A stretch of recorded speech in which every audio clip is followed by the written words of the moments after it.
You may recognise this venue from last year because I'm back on the big pit in Nottinghamshire, which I fished quite a few times in 2017.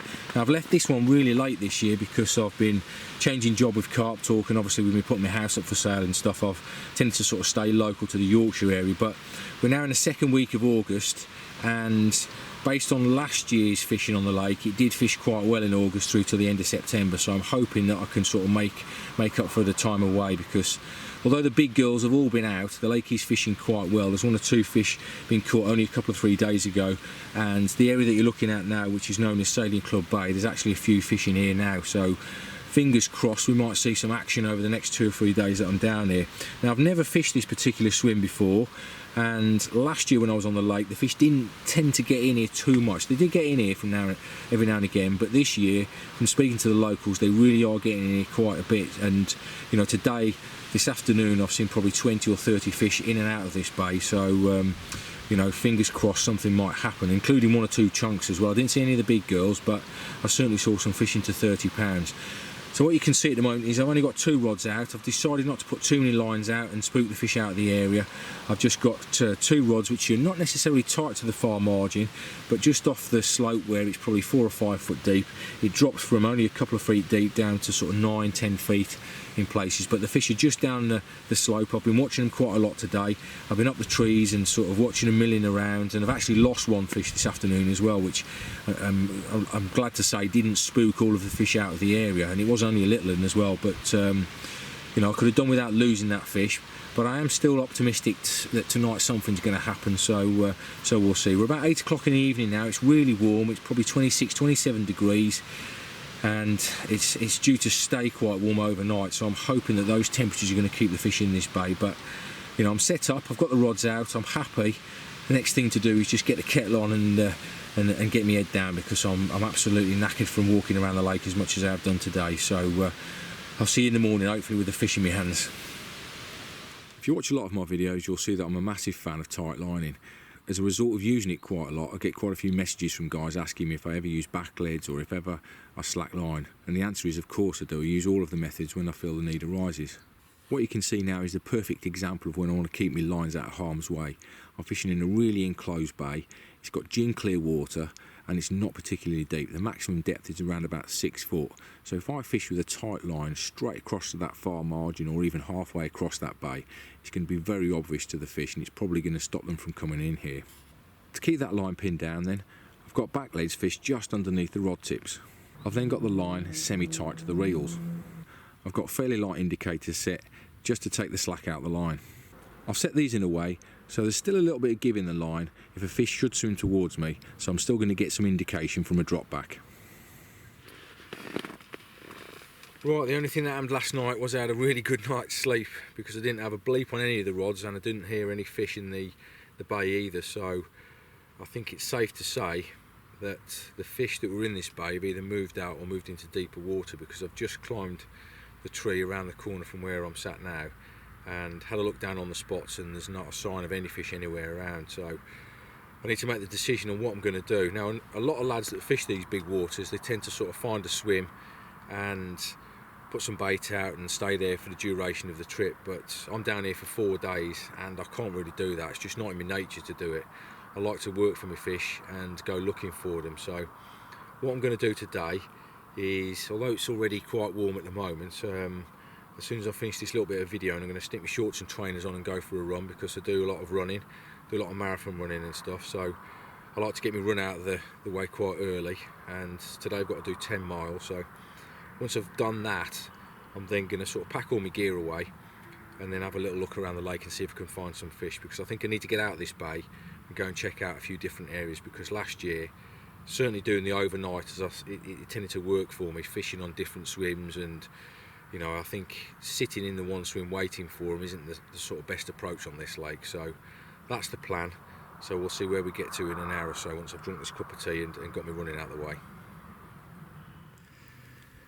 Right, I'm really confident at the moment, and since I last did a bit of filming, I got me run out of the way.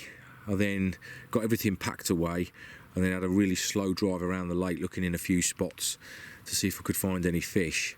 and I didn't see anything over on the other bank, which is what we call the pylon bank, but as I made my way down what's called the road bank track, I started seeing one or two little ones poking their heads out near some reeds.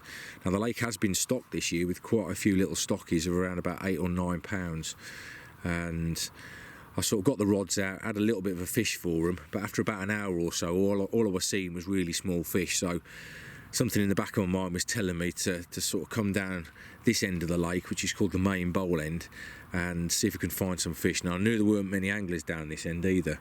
There's only a couple of lads on that far bank and there's myself here, so I pulled up the car into this swim, which is called the main point, which does get a lot of pressure, but there was quite a few fish out in front that were showing, so I'd made my choice straight away. Now you're probably not seeing much activity out in front at the moment, but that's mainly down to the fact that on this lake, once you've found the fish and you start chucking a lead at them, they then go really quiet. But let me just tell you, there's a lot of fish out in front here at the moment, so you'll just have to sort of take my word for it. But what I've done is I've just got the rods out, just cast them from various distances, from about 15 yards out to sort of 120 yards out in the middle, something like that.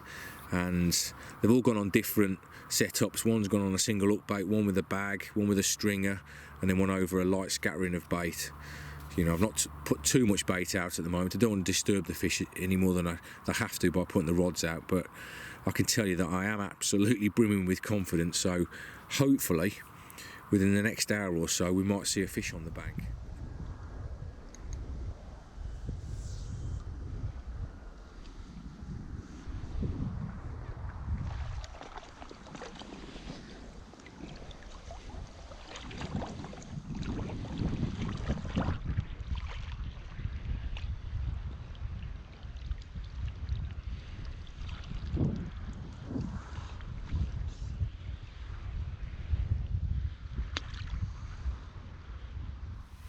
That is an absolutely gorgeous common. It's the third swim that I fished today, but thankfully all the effort has paid off in the end. That's lovely. Got 2 days left. Hopefully I can get a bigger one.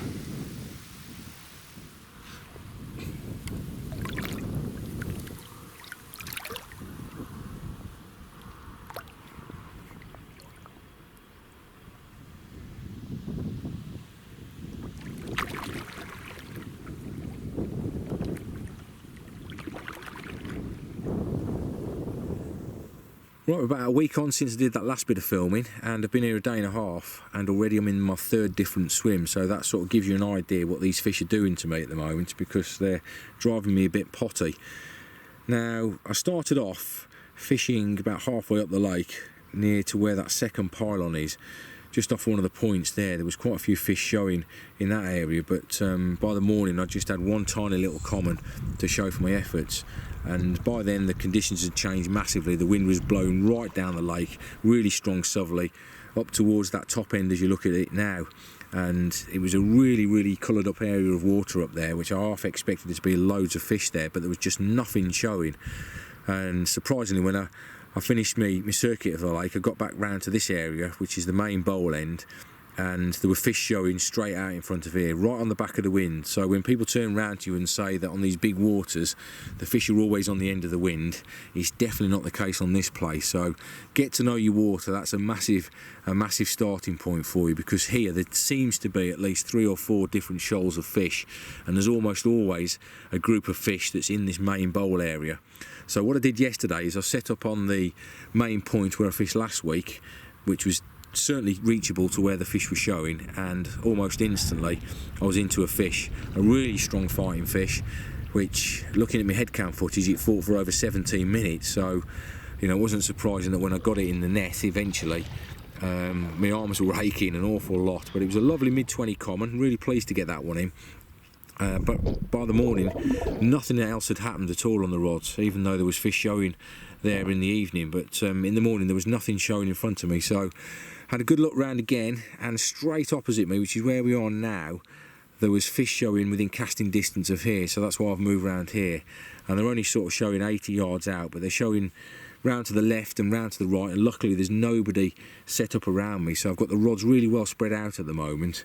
So you know, hopefully something's going to happen today. We're about midday-ish now, and I can stay here till 9 o'clock in the morning, so I'm happy to sort of sit it out on these rods at the moment. I've got 2 rods over bait and 2 rods over single hook bait, so it is now just a waiting game until the morning. But what I want to do now is just turn the camera around and do a bit of chat about being a sponsored angler, because you may have seen on social media recently that I've changed sponsor. I've left Nash and I'm now working with Avid and DNA, so I want to have a little bit of chat about that. If you're a regular follower of my videos, then you're probably wondering why I'm sat here today wearing Avid gear instead of Nash stuff. Well, the simple fact is that after 22 years of being involved with Carp Talk, sadly in the middle of June this year the magazine produced its final issue. My involvement with Nash Tackle has only ever been as a part-time angling consultant. So obviously with Carp Talk going, which was my main source of income, when I was given the golden opportunity to work full-time as a full-time carp angler for Avid, I knew exactly which direction I was going to go. Now, Avid's a relatively new company compared to Nash. It's been going 9 years, but already it's built up a fantastic following and it's got some great items to tackle. I'm not here today to turn around to you and say that everything from Avid is better than Nash, because that's not the way things work. I'm not stupid enough to turn around and say that. Over the years when I've changed sponsors before, when I used to work for Hutchinson or when I used for Solar, I've never gone down the route of saying that some items tackle are better than others. I've left it down to you guys to decide for yourselves. All I can say is that in the future, all my videos, you're going to see me using the Avid gear. Now, Avid don't make any bait, which is where I've needed to get myself a new bait sponsor and where DNA have stepped in. It's a company that's just down the road from where I live, and it's also a company that I've watched over the last few years produce some fantastic baits, which have caught some incredible carp. Bait is all about confidence as far as I'm concerned. Once you've got that confidence in a bait, you can then fish really well and start putting some fish on the bank. Now already, I've used DNA's products on 5 different waters and I've started catching fish from all of them, so I don't need to say anything else. I don't really think I need to explain myself anymore, other than say I had a fantastic time at Nash. I worked for them for many years. They're all great friends there. They produce fantastic products, but obviously I've needed to move forwards with my career, and my career in the future sees me with Avid and DNA. So they're the products that you're going to be seeing in my videos in the future. Well, take a look at that. That is a group of about 30 snails around one boilie. The margins are just littered with snails and crustaceans. It's no wonder the fishing is so hard, you know, but I do fish quite close in myself from time to time, but I've yet to catch anything, which is surprising. It's mainly sort of out at distance where I tend to catch the fish, but that gives you an idea why they're so big, the fish, because there's so much natural food here. Really, really is. Now, I apologise to any German viewers that are out there, but if you're on social media, you might have from time to time seen my old mate Steve Briggs referring to me as Wolfgang, because he gave me that nickname because he said I was just like the German anglers in that I always had lines all over the place, and specifically in his swim. Well, over there at the moment is my mate Lee, and he's just arrived and he's cast out right over the top of where I'm fishing. He did exactly the same thing yesterday, and prior to that last year, the last time we were on the lake together, he managed to cast so close to me that he reeled me rods in at first light. So Lee, if you're watching this, mate, there are 2 German anglers on this lake. I'm known as Wolfgang, and you are now known as Helmut. Well, I've spent most of the day at junior carpers fishing, but at 5 o'clock it all ended, and bearing in mind the big pit is right next door to where the fishing was, I was straight on here.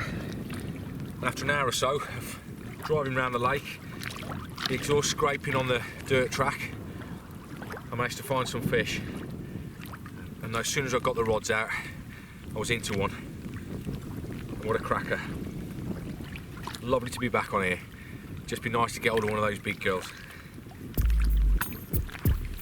We're now at the back end of August and it feels great to be back on the big pit.